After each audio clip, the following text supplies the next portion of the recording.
Mga kaibigan, maligayang pagbalik po sa Pinas Balita. Ngayon po ay meron tayong pinaka-latest na weather update sa lagay po ng ating panahon, pati na rin po sa LPA na minomonitor natin na high chance na maging isang ganap na bagyo sa mga susunod po na mga oras. Aalamin din natin ngayong hapon po yung update ng mga weather system na nakakaapekto po sa malaking bahagi po ng Luzon, Visayas at Mindanao. Pero bago natin simulan, hihingi lamang ako ng pakiusap po na i-like nyo po yung video natin. Maraming salamat po. So ito po sa huling pagkatala po natin, ang tinatawag po natin na Tropical Cyclone Threat Potential, kakalabas lang po nito. Sa week 1 ho natin, December 2 hanggang December 8, ay meron po tayong nakikita dito yung high chance po na LPA na maging bagyo dadaan po sa Eastern Visayas at ilang bahagi po ng Bicol Region. At ito po ang pinaka-lokasyon po sa ngayon yung sama po ng panahon na yan or banta ng magiging bagyong Wilma, meron po siyang lokasyon na 1,275 kilometers east of southeastern Luzon.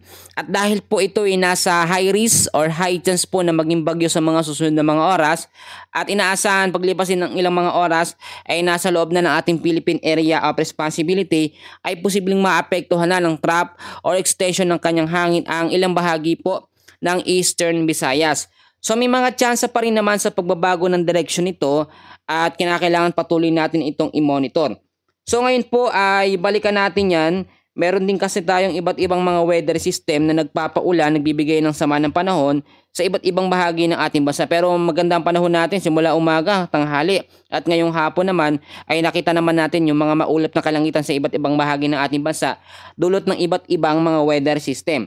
So ito po, sa area po ng Mindanao, meron po diyang nakatala na weather condition ang tinatawag po natin na ITCC o Intertropical Convergence Zone. Area po ng Mindanao. So may chance pa rin po dyan ng mga pag-uulan, isolated light rains and heavy rainfall. Kung sakaling magkaroon ng malalakas na pag-ulan, mag-ingat sa banta ng mga pagbabaha at landslide. Sa Batanes naman po, kasama po ang Babuyan Islands, hanggang ngayon po ay meron pa rin tayong banta ng Northeast Monsoon or Amihan. So may mga chance pa rin ngayong hapon hanggang sa gabi na magkaroon po ng mga light rains. So mahinang pag-uulan lamang yon, pero siyempre kinakailangan pa rin natin maging alerto dahil minsan sa mahinang pag-uulan nagsisimula ang malalakas. So dapat po naging alerto tayo.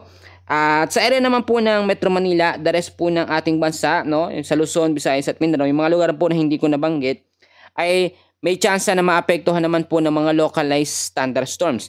Lalo na kapag ganitong sobrang init sa umaga sa tanghali, ang chance ng mga localized thunderstorms ay bandang hapon po at sa gabi. Yung mga bugso ng mga pag-ulan na ating nararanasan, lalo na itong mga nakarang mga araw, dahil po yon sa tinatawag natin na localized thunderstorms. Ngayon naman, marami hong nagtatanong sa atin, dahil ito pong banta ng magiging bagyong Wilma, yan po kasi yung kasunod na magiging pangalan ng bagyo, ay tinatanong sa akin kung ito nga po ba ay magiging super typhoon category. Base po sa ating weather radar and system, doon po sa ating advanced weather system na ginagamit, hindi naman po siya nakikitaan na magiging typhoon or super typhoon category. Yun kasi yung pinapangambahan ng ating mga kababayan. Pero take note, ipapaalala ko sa inyo, kapag yan ay na-develop na bilang isang bagyo sa mga susunod na mga araw, simula ngayon, magiging tropical depression siya, category 1, level 1 ho yan. At may mga chance pa rin na magpaulan yan, lalo na kapag nagkaroon siya ng tinatawag na landfall scenario sa iba't ibang bahagi po ng Eastern Visayas. Dahil nga po Eastern Visayas ang kanyang tinutumbok ngayon at na kanyang nagiging direksyon, ay isa-isahin natin yung mga lugar. Kasama rin ang Bicol Region, huwag natin kakalimutan. Sa Eastern Visayas, mag-ingat po sa banta ng mga pag-uulan sa mga susunod po na mga araw. Ang Biliran, Eastern Samar, Leyte, Northern Samar at Samar, kasama po ang Southern Leyte. Sa Eastern Visayas po yan Ngayon naman, yung bahagi naman po ng Bicol Region na madadaanan din na ito nga pong banta ng sama ng panahon or banta ng bagyong Wilma, kasama po sa Bicol Region ang Albay, Camarines Norte, Camarines Sur, Catanduanes, Masbate, Sorsogon. Kahit po ngayon magandang panahon o maalinsangan mainit na panahon ng ating nararanasan dahil din yan sa easterlies, nakapansin nyo yung hangin, medyo maalinsangan dahil po yun sa easterlies o yung mainit na hangin o maalinsangang hangin ang gagaling po sa may karagatang Pasipiko. Isang dahilan din ng easterlies kaya hindi po nararamdaman ang malamig na hangin dulot ng amihan. Kinokontra niya po yan, mas nangingibabaw ang mainit po na hangin. So yung mga lugar na binanggit ko, makinig pong mabuti, Bicol Region, Eastern Visayas, no, Albay, Camarines Norte, Camarines Sur, Catanduanes, Masbate, Sorsogon. Yung mga lugar na yan, mag-iingat tayo sa mga susunod na mga araw.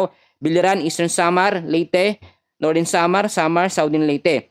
Kahit hindi naman ito nakikitaan ng magiging malakas na bagyo. Pag sinabi nating malakas na bagyo, yan po nasa kategorya ng typhoon or super typhoon category.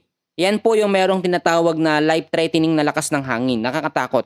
Pero kapag ang bagyo naman o itong bagyong Wilma nabuo na at naging tropical depression, tropical storm category hanggang level 2, yan po more on mas maraming mga pag-uulan pero mahina po ang hangin. At possible hanggang signal number 1 hanggang signal number 2 lang yung category na posibleng maitaas sa mga lugar po na kanyang maapektuhan. Binanggit ko na ha, Eastern Visayas, Bicol Region yung kanyang tinutumbok sa ngayon. Kaya titignan natin sa mga susunod po na mga update kung may mga chance pa bang magbago sa kanyang direksyon. Pwede pa kasi yan, no, habang hindi pa nagla-landfall sa ating landmass or kalupaan po ng Eastern Visayas, pwede pa yung mag-record pataas. So pag nag-record yan pataas, madadaanan o maapektuhan naman niya ang North Luzon.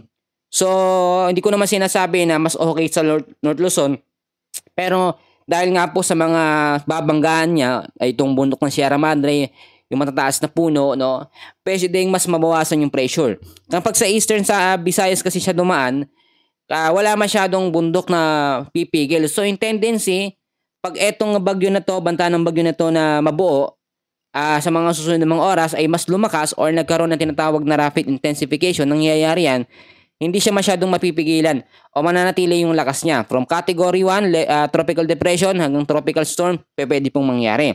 So may mga kinoconsider tayo. So kinakailangan kahit hindi naman kalakasan itong bagyo, maging alerto pa rin. Lalo na yung mga bahaing lugar sa Metro Manila. Ito nga pong banta ng bagyong Wilma, kapag yan po ay sinabayan ng iba't ibang mga weather system, ay magiging mas doble ang lakas niya. Hindi tayo pwedeng maging kampante porkit maaraw, umaga hanggang ngayon, tanghali. Ngayong hapon medyo okay pa rin, mainit pa rin, no? Pero sa bandang gabi na, diyan may mga tsansa ng mga pag-uulan. Alam naman natin ang localized thunderstorms, tuwing hapon ho yan, umaatakit, nagpapaulan. So patuloy ko kayong i-update. Mamaya meron ulit tayong kaganapan. So i-make sure nyo na naka-subscribe kayo at nakahit ng notification bell sa ating weather update. Maraming salamat at God bless po sa inyong lahat.